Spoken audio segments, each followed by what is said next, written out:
নমস্কার জানাচ্ছি সকল দর্শক বন্ধুদের। তো আজকে একটি টোটকা আপনাদেরকে প্র্যাকটিক্যাল করে দেখিয়ে দিচ্ছি আমি। এইটা অর্থের জন্য খুব ভালো। আপনারা এই কাজটি করে মা লক্ষ্মীর কাছে অর্থের কামনা করে রেখে দেবেন। কি করবেন আমি বলে দিচ্ছি। প্রথমে এরকম একটি হলুদ কাপড় নেবেন, ছোট হোক বড় হোক।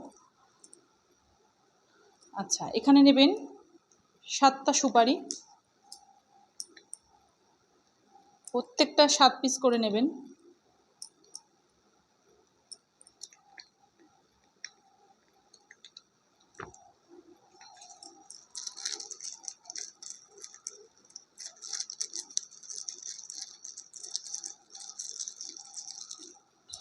কাঁচা হলুদ নেবেন 7 পিস। এই যে এরকম শুকনো কাঁচা হলুদ 7 পিস নেবেন।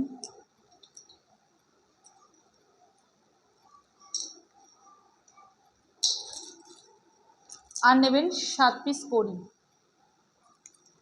এই হলুদ কাপড়ের মধ্যে সবগুলো একসঙ্গে রাখবেন। এবার কি করবেন, খানিকটা আতপ চাল নিয়ে তার মধ্যে হলুদের গুঁড়ো মিশিয়ে হলুদ রং করে এর মধ্যে দিয়ে দেবেন। হয়ে যাওয়ার পর এটাকে ভালো করে গিট মারবেন আর নিজের মনস্কামনা জানাবেন। এটা বৃহস্পতিবার করে আপনারা অবশ্যই করবেন।